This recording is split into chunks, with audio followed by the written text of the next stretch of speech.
adopt the District of Sycamore zoning amendment bylaw number 110/2025. At this public hearing, the council will consider District of Sycamore zoning amendment bylaw number 1110/2025, which adds a provision to restrict the number of mobile vending units to one per parcel in the C1 through C3, C6, and I1 zones. If you believe you're interested in property is affected, you'll be given a reasonable opportunity to be heard or present written submissions to council considering the proposed bylaw, amendment bylaw. The public is invited to make presentations to council, and everyone will be given a reasonable opportunity to be heard. No one should feel discouraged or prevented from making their own views known. In-person attendees will be asked to speak first, followed by anyone participating online. Please observe the following procedural rules during this public hearing. Please listen and be courteous to everyone who makes a presentation to council. Please do not interrupt the speaker. Everyone will have an opportunity to be heard. Please do also be mindful that interruptions and background noise make it difficult for online attendees to hear what is being shared. To make a presentation, please raise your hand. If you are attending electronically via Zoom, you can click on the hand icon. Please wait until you have been acknowledged to speak and state your name for the record. In-person attendees are asked to speak from the podium using the microphone. To ensure everyone has equal opportunity to speak, we ask that you keep your presentation to 3 minutes, please, in length. You will be notified when 30 seconds remain. After all the in-person and online attendees, I will provide a second opportunity to speak. Please only raise your hand if you have new information to share. Council members may ask questions following your presentation. However, the main function of this council is to listen to the views of the public. It is not to debate the merits of the proposal with individual citizens. Please direct your comments through me, the meeting chair. This includes any concerns about how the meeting is being conducted. This is the final opportunity to comment on the proposed amendment bylaws, as council members are now permitted to receive not permitted to receive new submissions after the close of the public hearing. Staff will now ask to provide a brief synopsis of the proposals. After the introduction, I will open the floor to the public.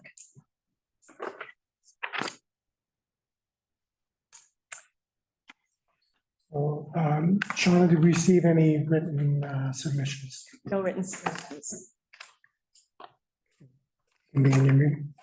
So this is it?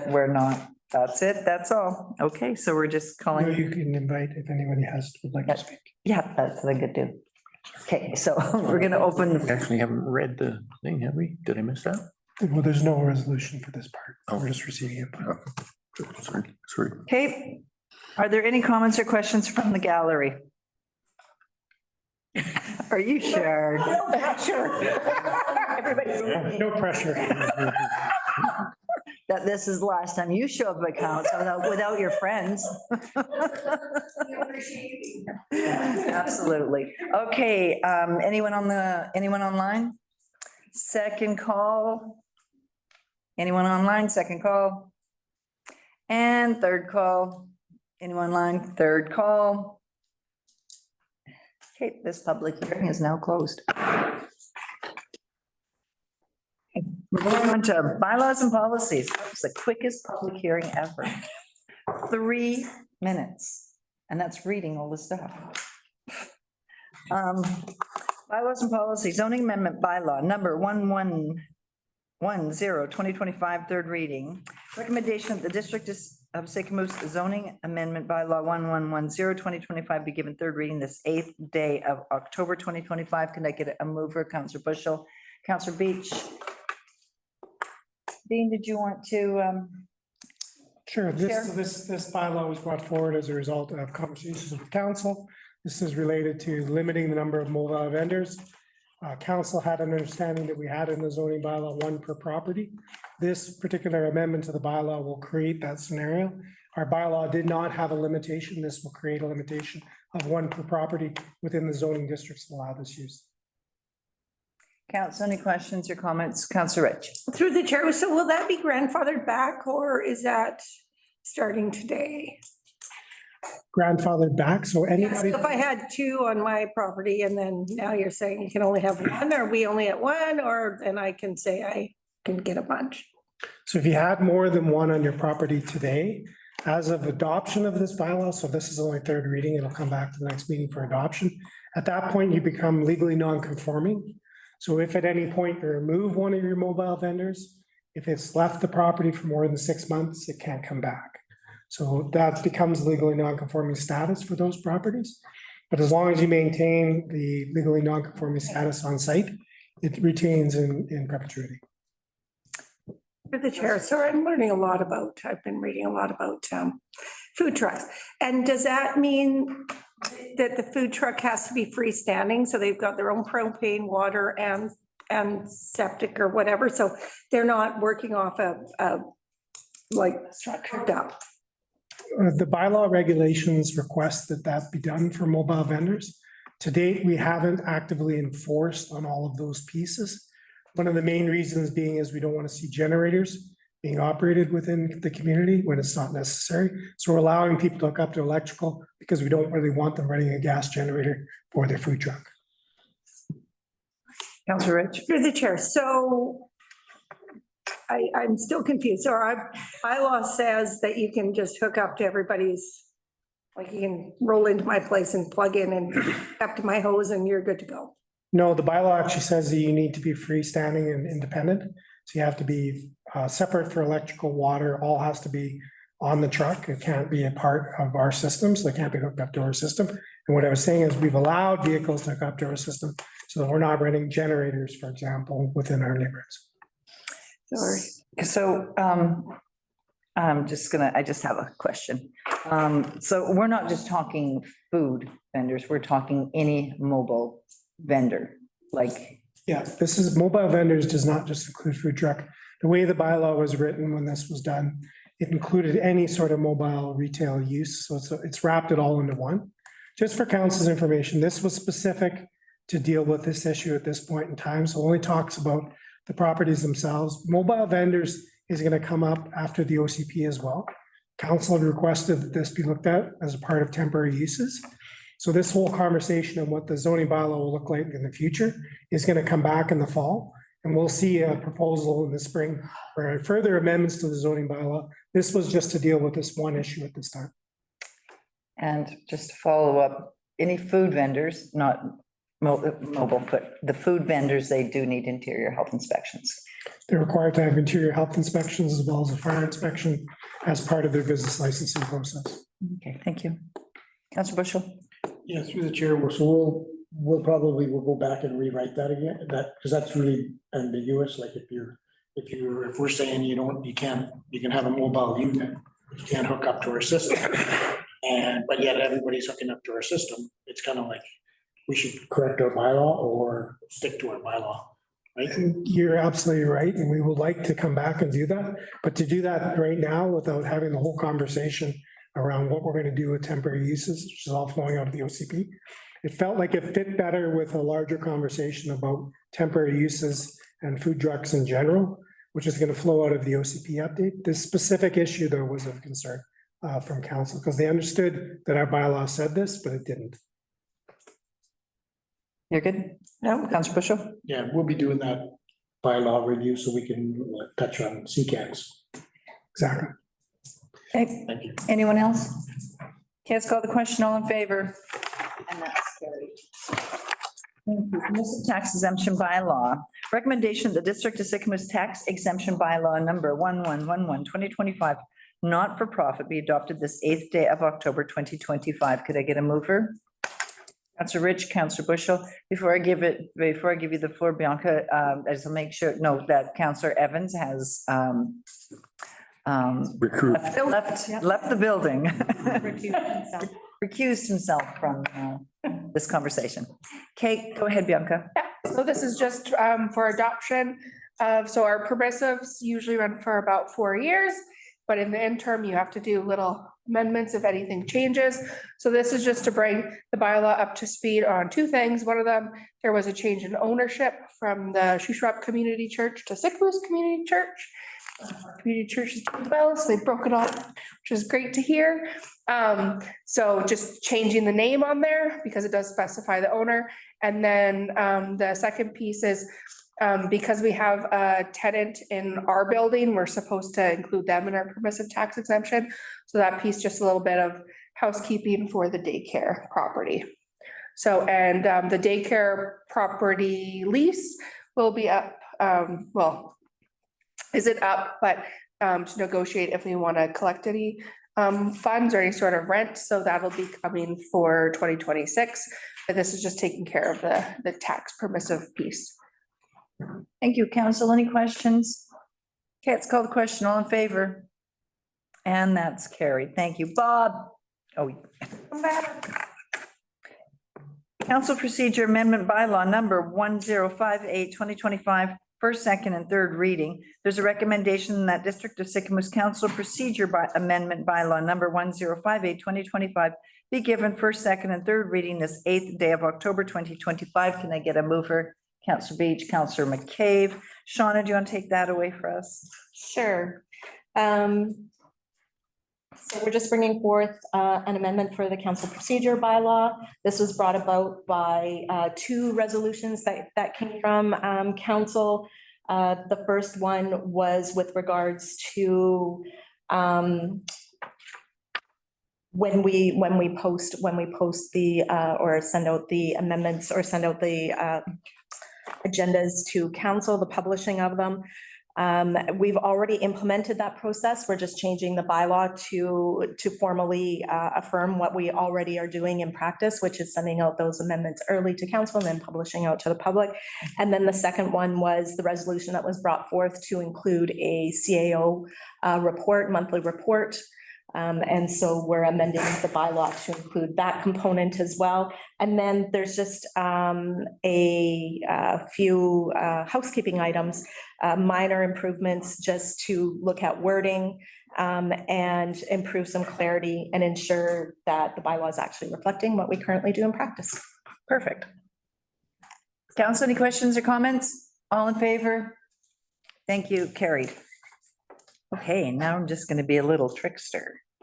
I'm going to switch 9A and B around. So we're going to 9B to start with. There's a development variance permit number 25 DVP 00810002 Seed Frontage Road. Recommendation, the District of Sycamoose authorize the issue development variance permit 25 DVP 008 for the property located at 1002 Seed Frontage Road. Could I get a mover? Councillor Beach, Councillor McCabe. June, did you want to share with us? Thanks. Thank you. Okay, thank you. Through the chair. This is for the application to consider the approval or disapproval of the development variance permit proposed. And then this is from 1000 to Seed Frontage Road. Next slide, please. The subject property is under the Highway Commercial B OCP designations. Next. And its zoning is under C-2 Highway Commercial Zone. Just to quickly summarize the proposed three type of the variances. So there are three aspects of it. One is a landscape buffer relaxation from required 3 meter to proposed 1.5. That's the north end corner of that property that we're seeing over there. It is also requesting relaxation of the front setback from required 10 meter to proposed 6 meter. So this refers to the side where it abuts to the green road, which is this side property. Another aspect that is being requested is a relaxation of the max height for the freestanding sign. This is from maximum stipulated 6 meter to proposed 7.5 meter. That's a simple infographic about where the particular variances are proposed to. So it's mainly about the north and the northeastern side of the subject property because of this development variance permit is tied to the future development permit, amendment application. Next slide, please. So why does this development variance permit is necessitated? There is a development amendment application that we received, and then there is a number of the aspects that would trigger the acquisition of the development variance permit. So one is in relation to the landscape buffer and the other is in relation to the repositioning of the building 6. And then mainly it's about the rearrangement of the north and northeastern side access from the green road space. So just briefly to go over, what are the major aspects that is requested for the amendment, which this development variance permit acquisition is required. So through the development permit amendment, the proponent wants to increase the density of units, which originally were proposed as a 38 units, but now is being amended to acquire 40 business units. There are a number of layout adjustment as discussed, and then there are mainly the entry point from a green road, and then repositioning of the building 6, and then relaxation of the landscape buffer, which all are triggered by the access road arrangement. That's the very brief summary of why the development permit amendment is required. One discussing changing freestanding sign location, which was at the southwest corner of the property, but now it's on the middle point of a seat frontage road. And then adding 2 additional units to building on the seat frontage road side and then one on the building 6. And the other things are rearrangement of internal access and other affected buildings. So just going back to the discussion for the proposed development variances, proposed setback relaxation for front setback requirement from stipulated 10 meter to 6 meter on the green road side is considered as amenable. That is because of there is a 6 meter worth of the buffer space, and then that variance is triggered mainly to accommodate the better arrangement of the green road access. So it's considered amenable. Next one, please. Next one is something that may trigger further discussions, which is about the relaxation of the landscape buffer. So in the original development permit design, it was proposed as a 3 meter landscape buffer, which would conform to the zoning bylaw aspect. But now the internal road is being rearranged closer to the northern part of this property. It necessitated the reduction of the landscape buffer from 3 meter to 1.5 meter. Next slide, please. The other is a relatively simple and very amenable variances, which is a height requirement relaxation. So in a drawing, there is a new sign location, which is in between the 2 building, commercial building complexes abutting to the seat frontage road side.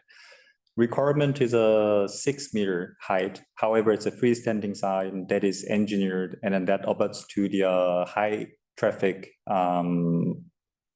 Highway 1, it is, I think, Trans-Canada Highway. Trans-Canada Highway. Got it. Yeah, so if there were to be a freestanding sign located on the north or southern side of major highways, arterial ones, then they can go up to 9 meters. So considering that they're asking for 7.5 meter and then has proposed to serve a commercial complexes with the 40 commercial units, it is considered agreeable. Next slide, please. This is not a part of a development variance permit requested, but I'm just bringing it up to the council's attention so that we all know what kind of aspect was discussed with the proponent and the staff level. So one of the variants that could have been requested tonight would have been a relaxation of the parking stall requirement. So originally based on zoning bylaw, the proponent would need to provide 109 off-street parking spaces. However, they are proposing 102 off-street parking stalls. There is a 2 method that district would consider to provide that degree of a relaxation. One is through the development variance permit, and the other is to accept cash in lieu. And then staff and the proponent work together to consider which the proponent accepted the suggestion that they will apply for the cash in lieu options. Cash in lieu, just to briefly explain, per the each spaces that is being reduced to, it's subjected to the $2,500 cash in lieu option. So because of we are considering relaxation of the 7 stalls, it will going to contribute $17,500 for the parking improvement fund for the future. The development variance permit notification has been circulated to the affected property owners. We have received written submissions, which both appears to express their concern on traffic safety and privacy and noise and exhaust pollution and property values. No objections were indicated from interdepartmental referral. Next, please. This also went through the planning and development committees. The resolution that was rendered by the August 20th PDC was that if there were to be a major concern remaining that was identified back then, which mainly was a parking and an improvement on the street lighting and then the road abutting the seat frontage road. If that concern were to remain present, then it would have been go back to the PDC, but that wasn't the case as those were excluded from a development variance scope. So now is brought forward to the council's consideration. So the recommendation is that District of Sycamore's Council authorize and issue development variance permit 25-DVP-008 for the property located at 1002 Seat Frontage Road. Thank you. Council, any questions or comments? Councillor Evans? I read a couple of the letters that where people had concern, but this project's been approved for a while, and I think that these variances are relatively minor compared to the fact that this was approved a long time ago as a development. Perfect, concur. Councillor Rich? Yeah, just through the chair. I mean, the parking is always a concern for me. And I know it's only 7 spots to go from 102 to 109. But what we tend to do is it's not an issue till it's an issue. And if we look at Legacy or Riverside and stuff like that, so that little caveat, I don't know if we can break that out and that they need to deal with the parking because it's not an issue now. Is it going to be an issue in 20 years? Just for clarification, so there already is in bylaw the opportunity to provide cash in lieu. So it's not actually before council on a parking variance. So the cash in lieu is an option within bylaws, so they're allowed to pay the $2,500 and not have those parking stalls. So that's already within our bylaws, it's already permitted. That's the avenue they've chosen instead of applying for a variance. So under a variance, they would have been asking council to allow for the reduction without paying any further money for it. They've chosen to follow the bylaw, pay the cash, which allows them to have a variance. So it's not a variance to council, it's a reduction of building permit. Joan, do you want to go ahead? Thank you. Through the chair, in addition to cash in lieu options, I just wanted to point out that if there were to be a present in the future concern identified at the business licensing stage, the staff could afford the additional venue to reassess if the existing parking situations can provide the proposed business licensing use. So in that time, we can revisit the required parking stall spaces number based on the actual use present there in the future, and then reassess if the additional provision of the parking stall relaxation will be required or not, which in that case, we can reconsider the two options that was briefly discussed, one through the variance and the other through a cash in lieu option. Thank you, Councillor Bushel. Thank you. Yeah, through the chair, I support it. These are a lot different than the Legacy or any of the other condominiums where they're like 40 feet deep and 28 or 28 feet wide or something. So there is an ample room inside them. Not like at the Legacy where you only got 8'6" or by 20 feet for those, So I do support it. It's like Bob said, this has been approved some time ago, and yeah, it's a great project. Excellent. Okay, any other comments, questions? Okay, let's call the question. All in favor? And that's carried. Thank you. Okay, so there is moving forward, development permit 24.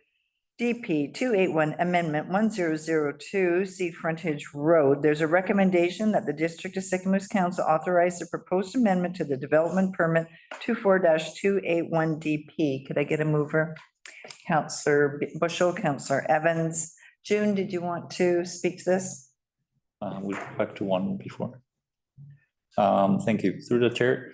This is for the development permit amendment. The development permit that was approved and issued before, which is 24-281-BP. And then this considered an amendment to that particular development permit. Next slide, please. Now the development variance permit is approved and issued thanks to the council. We can move on to the amendment. We can discuss the amendment of the previous permits. Next slide. Same location, same OCP designation, and then same zoning designation. Development permit amendment, use-wise, there is no anticipated change in use, so it will remain as a commercial spaces. But now, because of the additional density may be considered, we can possibly provide space for 40 business instead of 38. So there are three major amendments scope proposed, which is a rerouting of the Green Road access point. And then the other is additional density, adding two commercial units to the existing 38, making 40. And then changing of the freestanding sign location from the southwest corner to the midsection of Seat Frontage Road. Next, please. As briefly explained before through a development variance permit presentation, this amendment considered the three aspects. One is density, and the other is the layout adjustment, and then the signage location repositioning. Next, please. This is just a simple infographic that compares what has been amended versus what was originally approved upon. So left top is the layout that is subjected to the development permit amendment. And then the right bottom drawing is the one that was originally approved upon. So the major, as depicted there, the major change is that repositioning of the Green Road access and the building 6, and then reduction of the landscape buffers. Next, please. Just to touch on the landscape buffer quickly. So there, although we may lose the landscape buffered area on the north corner of the property, we are gaining some landscape buffering on the Green Road side as the building 6 repositioned. And overall theme of the originally proposed landscape plan is remain intact. So it's considered relatively minor amendment. Next slide. This application, same in conjunction to the development variance permit, went through the vetting from PDC. And PDC rendered the recommendation that should the raised concern, which was mainly the Seat Frontage Road improvement requirement, were to be addressed with the staff consideration, then it could move towards the council discretion for approval. That's a recommendation. Council, any questions or concerns? Councillor Bushell. The chair, just a quick one, on the development that's before us, it still has 0764387 BC Limited as the owner. Would that not go back to the new ownership? That's my old company on there. So is that shouldn't that be on the permit? Yeah, go ahead, Jim. Thank you, through the chair. That update of the ownership has been reflected by the new amendment scope permit. So when we take a look at the amendment scope note that will be attached to the previous permit, it will going to update the new ownership through that amendment process. I just wanted to, thank you. Okay. Anyone else? Let's call the question. All in favor? And that's carried. Thank you. Well, that's exciting. Okay, development variance permit number 25 DVP 009-438 Dogwood Avenue. Recommendation that the District of Sycamoose Council approve development variance permit 25 DVP 009 for the property located at 438 Dogwood Ave. Could I get a mover? Councillor Evans, Councillor Bushell. June, did you want to take that one away? Location is 438 Dogwood Avenue. Next slide. It's zoned as a R-1 general residential. OCP, which is a residential low density, and the proposal generally confirms to both OCP and the zoning bylaw, except the part where it discusses the exterior side. So the proposal, the proponent wants to achieve the setback relaxation, in particular to the exterior parcel setback requirement, which is stipulated as a 4.5 meter, but the proponent anticipate achieving relaxation to 2.5 meter. The reason behind of it is to accommodate the build of a attached garage to the existing house. It's a fairly straightforward application, considering that it's located within a very general residential area. Through the internal referral process that circulated to the operations, fire, building, and bylaw, there was no objection anticipated. In particular to this type of the relaxations, usually the operations may say that the relaxation may be too great that it may hinder their winter snow removal operations, but that wasn't something that was identified by the operations for this particular case, as it ensures 2.5 meter anticipated final setback. Through the notification process, we have received one written submission from neighbors within 50-meter radius. Neighbor expressed concern on the corner visibility and parking issues along the Dogwood and Cottonwood. Yeah, Cottonwood Street. Thank you. Next slide, please. On that particular note, I'd like to bring the following table. So this is a quick snip image from zoning bylaw that discusses the corner visibility triangle. So when we take a look at the subject property, we can kind of see how the subject property's corner already has been cutted in consideration of the corner visibility aspect back then when the lot was created. And that corner triangle existed as of today for the subject property is actually greater than what our bylaw stipulates to be the visibility triangle.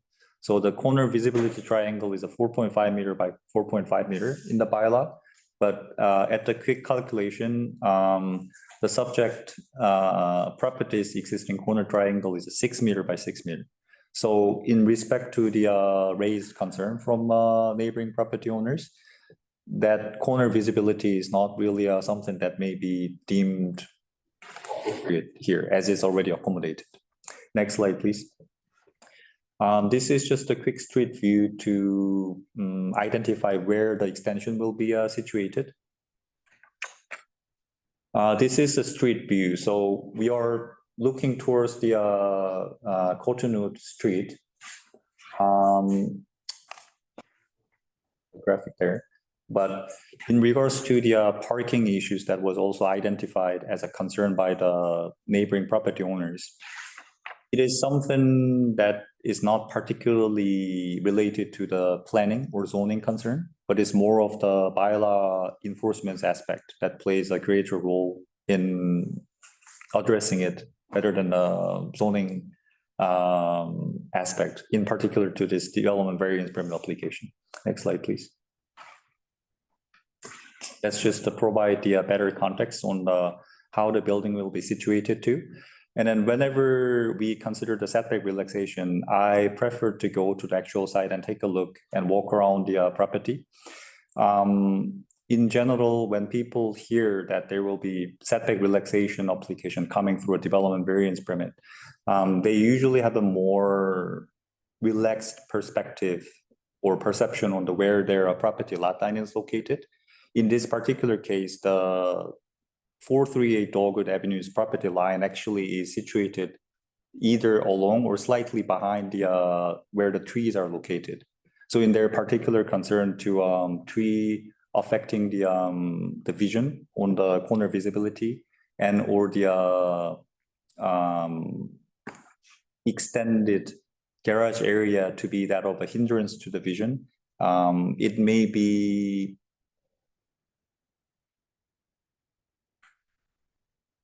considered as something that may have already been addressed or non-existent at the present, considering the property's arrangement. Next slide, please. This application went through the Planning and Development Committee on August 20th. PDC expressed their support for approval of this application. Next slide. Recommendation is that the District of Sikamis Council approve development variance permit 25-DVP-009 for the property located at 438 Dogwood Avenue. Thank you, Joan. Great job. Council, any questions or concerns? Do you have any questions after that? Go ahead, Councillor Bushel. No, it's just great job, Jude. This is very thorough.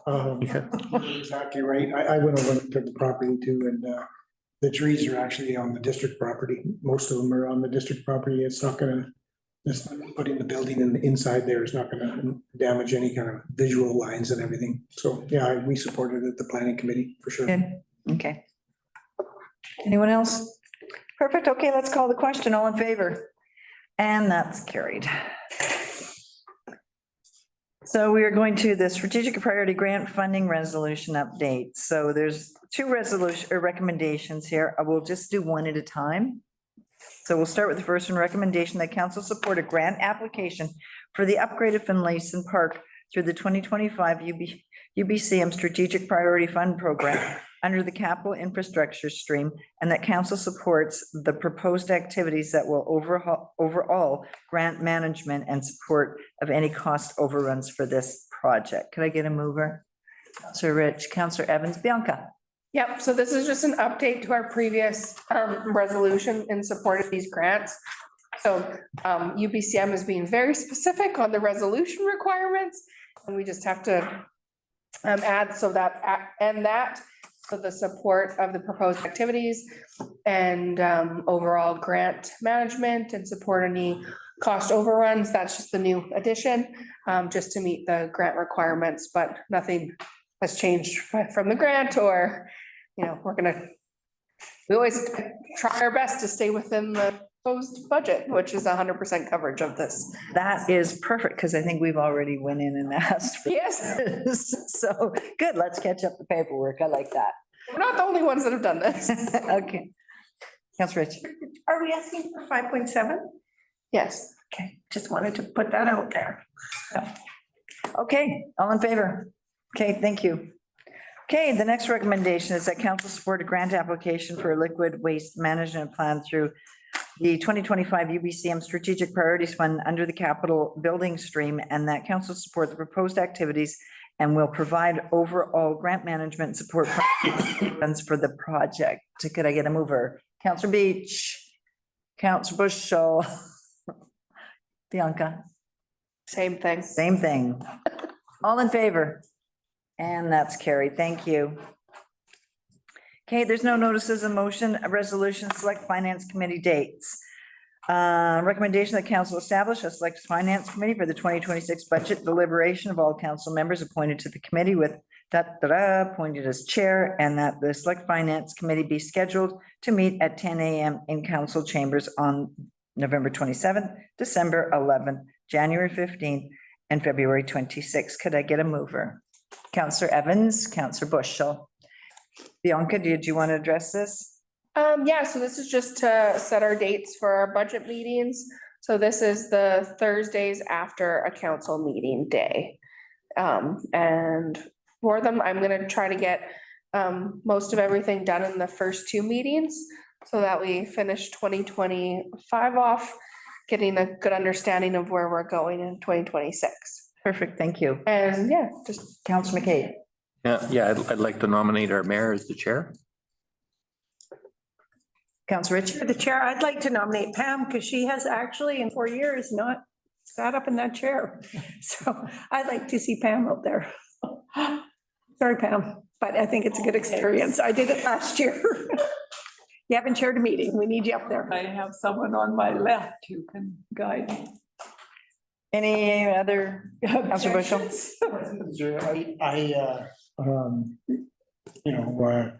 The mayor asked if I would chair, chair, and I'd like to participate more. If I'm chairing, I can't participate.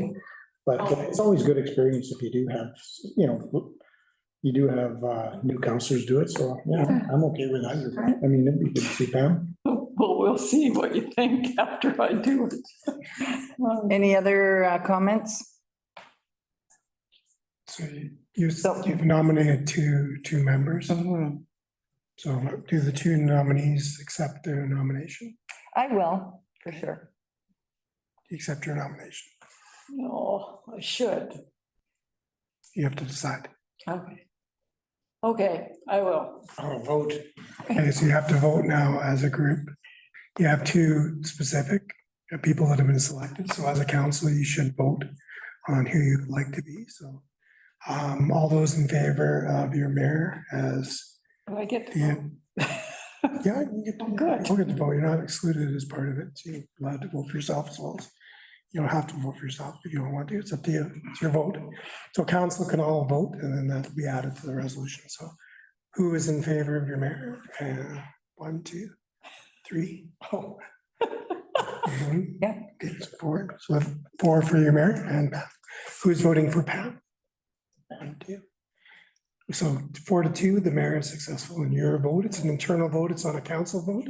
So as a council, you've brought forward, so the motion would include your mayor as the appointee based on what you've discussed now, and that's the resolution that would be brought forward. So Mary, you can read forward that resolution with yourself as the appointed chair, and then council then votes formally on that resolution. Recommend, thank you. Could I request one date change? And that's just the 15th of January to go to the beginning of February, because I don't want to miss, just in case I do take some time off. Is that fine? What would be the date? The next, first available Thursday in February, it's fine. I'll confirm, so then it'll be 11th? the 12th. Okay, let's go for the 12th, and then the next one is 26th. You just read that into resolution. Okay. Recommendation that council establish a select finance committee for 2026 budget deliberations and all council members appointed to the committee with Colleen Anderson appointed as chair, and that the select finance committee be scheduled to meet at 10 a.m. in council chambers on November the 27th, 2025, December 11th, 2025, February the 12th, 2025, and February the 26th, February the 12th, February 12th, 2026, and February 26th, 2026. Did I get a mover? I think we did that part already. I have a mover and a seconder on that. Okay, all in favor? Okay, that's carried. Thank you. Okay, correspondence for information. Does anyone have correspondence that they would like to discuss?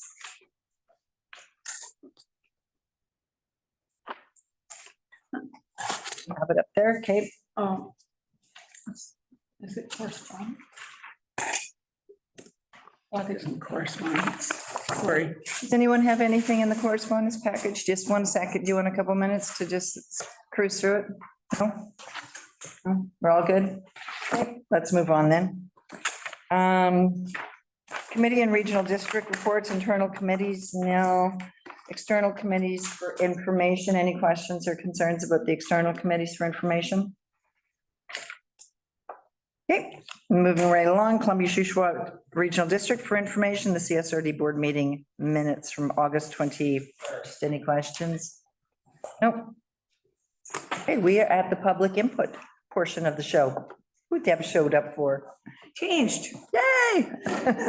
It's a new day. You're taking all my shit. So anyway.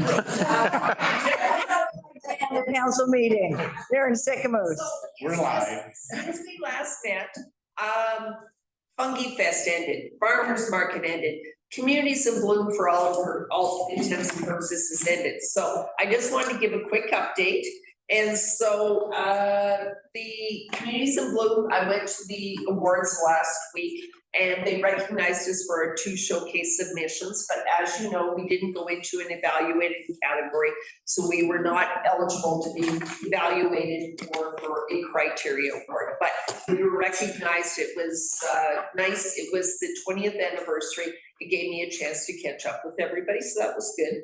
And I continue to advocate for being a part of it going forward. I think it's a fabulous organization. It's benefited us and we should continue to do that. The farmers market, generally positive. I've still got some kinks I would like to work out and things to be done. And so I'm going to continue doing it. And I think Nicely there's some done. things that we can improve upon, and I'm cautiously optimistic that it will continue to be good. It was very interesting, on the days where the weather was not as good and vendors would cancel, those were the days people showed up. In Sycamoose, people do not show up when it's nice weather. They go Boating. on their boats and whatever. So I'm gonna work on the whole angle of them once they get off the boat, coming in and kind of doing that. So I think we're good. And as far as the Fungi Fest, it was the 20th anniversary, as you know. And it was good, but the numbers were down. I mentioned this to Colleen when I saw her. I think that I have heard that some of the higher end stuff in Sycamoose is maybe not down, but I'm on that, I think, cusp of the people that are having to watch their dollars more these days, in terms of the ones that are really having to make critical decisions about what they can and cannot do. And so we sold out on the Friday long walks, sold out on the Saturday long walks, Sunday long walks was down quite a bit. And we had Denver the Truffle Dog there. How could you not show up for that? So I was a little surprised by that one, but I did some, I guess I kind of anticipated some of it, and I did some serious cost cutting on the expenses. And so we did better than I thought we might have, given the numbers being down. We had fabulous tapas and soup. Courtesy of Shauna. And so, you know, like, I think that we're still doing good. There is more competition in that sector these days, but we did all right with that. So, you know, like, we're gonna keep doing good with that. And I'm done. I'm done for a little while. Like I mentioned earlier, I'm gonna book it out of here, and it's getting a little too tricky for me to be here in the winter. So I will still connect and whatever, but I think we're largely done for this year. Deb, thank you so much for everything that you do. Yeah, thank you. You have done amazing things in Sycamoose, and we all appreciate you so much. And I totally understand the travel between Calgary and Sycamoose. I mean, there's gonna be more closures and there's gonna be more closures through the pass anyway. So, and I get it. It's a long haul to get here, but thank you so much for all that you do for our community. I did, again, just a shout out, everything you do, and you just bring so much to our community and our kids and the little teeny towners, or whoever you people. Tiny towners. Teeny around when we're all sleeping, and I've heard that you maybe knew a few of them, but just thank you for, like, it's just incredible when we have people, someone like this, like you in our community. Yeah. Thank you. Anyone else? My pleasure. Thank you. Okay, so anyone else from the gallery? Anyone online? Okay, well, that's it. Let's call the game. It is 5:48. Let's turn the regular council meeting, October the 8th, 2025. Pretty quick. Councilor Rich, Councilor McCabe, all in favor, and we're done.